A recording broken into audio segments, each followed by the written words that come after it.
toutes les victimes qui ont comparu, tous les témoins qui ont comparu, disent que Toumba n'était porteur d'aucune arme cassée ou apparente et que Toumba avait les mains nues et que Toumba n'était accompagné d'aucune troupe. Donc, ça c'est très clair. Alors, nous, on n'a pas de problème. Mon commandant est innocent et un innocent doit être acquitté. À travers cet exposé des faits, vous avez compris que avant d'entamer l'exposé proprement dit des faits, nous avons pris soin de présenter le parcours très élogieux qui est celui de mon commandant.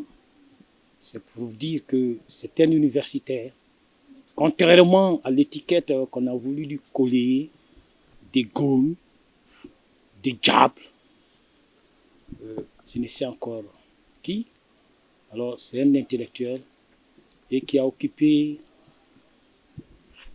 des fonctions dignes de sa formation universitaire. Il a été toujours chef des services jusqu'à la survenance de ces événements malheureux. On vous a dit comment ces événements sont arrivés et comment il a contribué à la prise du pouvoir. Et on vous a dit pourquoi, en raison de ses efforts remarquables, il a été désigné comme aide de camp du président Dadis. Mais aussi, on a fait ressortir que très tôt, mon commandant était perçu comme encombrant et il fallait se débarrasser de lui parce que Dadis était déjà pris en tenaille, il était déjà sous l'emprise des parrains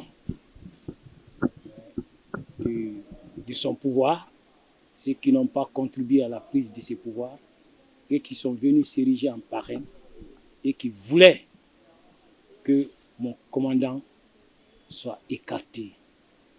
Donc il a été discriminé et dès le départ,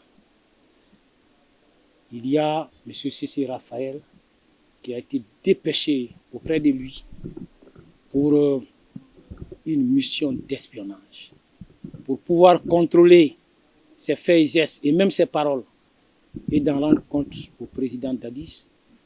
Mais très heureusement, il n'a pu relever aucune faille de sa part pouvant justifier un quelconque limogeage. Je vous ai aussi expliqué alors le pouvoir, le plan mystique qui avait été mis en place parce que le président Dadis a tenté de l'éliminer sur le plan mystique. Nous l'avons appris à travers les témoignages de M. Youssouf Touré d'Isoli, qui nous a fait comprendre que le président Dadis a tenté d'éliminer mon commandant sur le plan mystique, mais sans succès. Aussi, on a parlé de la garde parallèle qui a été mise en place pour pouvoir se substituer au commandant à l'aide des camps et ces éléments de la garde parallèle. Et aussi, ils n'ont pas réussi. Et moi, je vous ai fait ressortir des faits avec des éléments de preuve à l'appui, des faits qui établissent clairement que le président Dadis a donné des instructions et que le président Dadis avait sous son commandement les recrues de Kaléa, comment ces recrues ont participé au massacre du 28 septembre et comment ces recrues se sont retrouvées au camp Alfaya Diallo avant d'être ramenés à leur camp d'origine. Et je me suis appuyé sur les déclarations des voix les plus autorisées de ces moments. Je vais parler du chef d'état-major général des forces armées, je vais parler du chef d'état-major de l'armée de terre.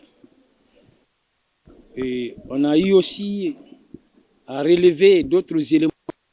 C'est que vous avez les occultistes de M.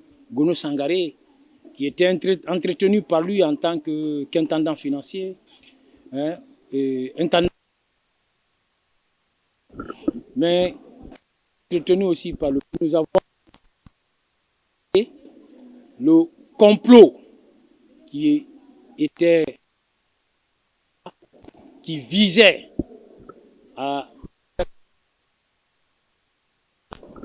faire de lui un bouc émissaire, à faire de lui une victime expiatoire d'un massacre qu'il n'a pas commis, que cette entreprise était bien l'œuvre de ceux qui sont responsables du massacre du 28.